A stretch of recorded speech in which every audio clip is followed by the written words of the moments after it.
पंडाव या मालिकेच्या आजच्या भागामध्ये आपली ही तेजस्विनी जी आहे ती ह्या कानाला कॉल करते आणि बोलते की आत्ताच्या आत्ता ती सखी जी आहे ती तेथून बाहेर पडली पाहिजे. त्यावर आता काना बोलतो की अहो तुम्ही काय बोलताय, अहो मी कसं त्रास देऊ त्यांना, तिथे चाळीतली खूप लोक येतात आणि मी त्यांना तेथून कसं बाहेर काढू. अतिघाई संकटातनी असं काना या तेजस्विनीला बोलतो. त्यावर तेजस्विनी बोलते की मी ठरवते तेच होणार, त्यामुळे त्यात कुठलाच बदल होणार नाही. त्यावर काना बोलतो की अहो तुम्ही तर खूपच जड बोलताय. त्यावर इकडे तेजस्विनी बोलते की मला तुझं एकही म्हणणं ऐकून घ्यायचं नाही. तुला जे काम करायला लावलं ते काम तुला करावंच लागेल आणि ते पण मी तुला 2च दिवस देणार आहे. पुढच्या 2 दिवसामध्ये सखी जी आहे ती पुन्हा इथे आलीच पाहिजे. तिच्या कुठल्याच अपेक्षा ज्या आहेत त्या पूर्ण होता कामा नये. तिला तसा 1 रुपयासुद्धा तिच्या हातात नाही आहे. आणि तुला अजून एक बजावून सांगते, तिला तू 1 रुपयासुद्धा द्यायचा नाही.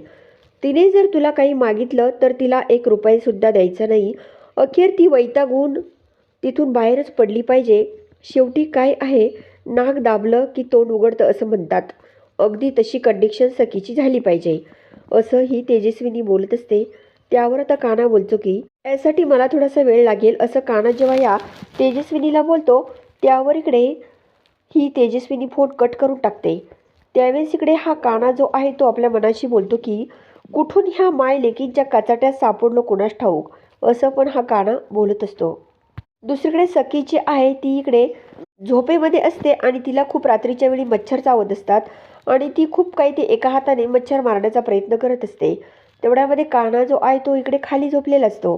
सखी कानाकडे बघते आणि सखी ही कानाला बोलते की अरे काना, मी काय बोलते तुला, असं सखी ही कानाला बोलते. त्यानंतर सखी ही पुन्हा कानाला आवाज देते, परंतु काना काही ऐकायला तयार नसतो. आता सखी पुन्हा या कानाला बोलते की अरे काना, अरे काना उठ ना, मी तुला काय म्हणते. त्यावेळेस इकडे काना जो आहे तो काहीच बोलायला तयार नसतो. आता सखी ही बेडच्या खाली उतरते आणि कानाला हात लावून उठवते, तरीसुद्धा काना उठायला तयार नसतो. सखी बोलते की अरे काना, मला खूप डास चावतात, आपल्याकडे कॉईल वगैरे काही आहे का, असं सखी ही कानाला विचारते. त्यामध्ये कानाला या तेजस्विनीचे शब्द आठवतात की पुढच्या 2 दिवसात सखी इथे आलीच पाहिजे. तेव्हा इकडे काना या सखीला बोलतो की आपल्याकडे कॉईल वगैरे काही नाहीच आहे. त्यावेळी इकडे कानाला ही सखी बोलते की काय आहे की नाही सांग ना. त्यावर काना बोलतो की माझं काही नाही ह्या घरात. त्यावेळी सखी बोलते की मला झोप लागत नाही आहे, तू जा आणि घेऊन ये कॉईल. त्यावेळेस इकडे हा काना बोलतो की सर्व दुकानं जी आहे ती बंद झाली असतील, तुम्ही एक काम करा, मला माझं काम करू द्या, असं हा काना जो आहे तो सखीला बोलतो. त्यानंतर इकडे काना जो आहे तो सखीला बोलतो की आमचा किरण जो आहे ना तो गाणं गातो, त्यामुळे त्याला डास नाही चावत, असं काना जो आहे तो सखीला सांगत असतो. आता काना जो आहे तो पुन्हा आपल्या जागेवरती झोपतो आणि अंगावर ब्लँकेट घेतो. सखी खूप चिडते. सखी बोलते की अरे, मी याला एवढं बोलते की काहीतरी आण आणि हा चक्क पुन्हा झोपलाय, असं सखी आपल्या मनाशी बोलते. सखी पुन्हा आपल्या जागेवरती झोपते, परंतु तिला झोपच लागत नाही. पुन्हा तिला मच्छर जे आहे ती चावायला सुरू झालेली असतात आणि काना हळूच वळून बघत असतो तर सखीला खूप मच्छर चावत असतात. तिला झोप अशी लागतच नाही. ती सारखी ह्या अंगावरून त्या अंगावर आणि ती मच्छर मारत असते. तर आता हा काना जो आहे तो उठून बसतो आणि सखीकडे बघत असतो. काना जो आहे तो उठतो आणि सखीकडे बघत असतो. उठून आता टाळ्या वाजवत असतो आणि ते डास मारत असतो आणि हे सर्व बघून आपल्या ह्या सखीला पुन्हा आता जाग येते आणि सखी ही जी आहे ती पुन्हा या आपल्या कानाकडे बघत असते. त्यावेळेस आता सखीला खूप हसू येतं. काना बोलतो की हसा, काही प्रॉब्लेम नाही. तर आता इकडे सखी जी आहे ती कानाकडे बघत हसत असते. तिच्या जवळ अगदी काना गेलेला असतो आणि काना सखीकडेच बघत असतो.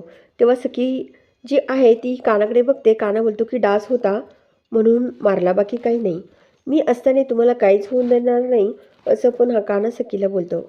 त्यावेळेस इकडे आता ही सखी जी आहे ती पुन्हा कानाकडे बघते. काना बोलतो की हे डासच मारलेले बरे माझ्यासाठी. त्या चाळीमध्ये इकडे सार्वजनिक शौचालय असतं. तिथे खूप बायका ज्या आहेत त्या नंबर लावून उभ्या असतात. तेव्हा आपली ही सखी जी आहे ती बोलते की अहो प्लीज जाऊ द्या, मला माहीत नाही, काही आयडिया नव्हती, जाऊ द्या. तेव्हा इकडे ह्या बायका ज्या आहेत त्या बोलतात की नाही बाई, तुला काही रोजची सवय माहीत नाही का.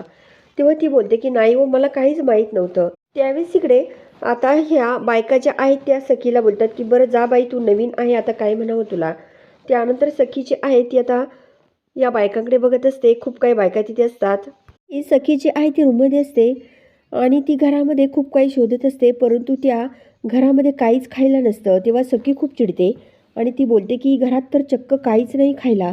असं म्हणत सखी आता पुन्हा जे काही कपाट असतं ते कपाट जाऊन उघडते. त्या कपाटात सुद्धा काहीच नसतं. लगेच बोलते की हा सर्व काय प्रकार आहे. इथे तर खूप काही भाज्या होत्या आणि कपाटात सुद्धा खूप साहित्य होतं, मग गेलंच कुठे, असं सखी आपल्या मनाशी बोलते. आणि हे सर्व कानाने केलेलं असतं. इकडे आता सखी जी आहे ती वैतागून इकडे आपल्या कामात घरी जायला निघते आणि रिक्षा ड्रायव्हरला बोलते की मला मला तिकडे पोच करा. त्यावेळेस आता हा किरण जो आहे तो पाठीमागून आपल्या कानाला कॉल करतो आणि सखी घर सोडून निघाली असं सांगू लागतो. तर इकडे हा काना जो आहे तो इकडे ह्या तेजस्विनी समोरच असतो. तेजस्विनी समोर तो बोलतो की काय, सखी इकडे निघाली. तेव्हा इकडे ही तेजस्विनी खूपच खुश होते.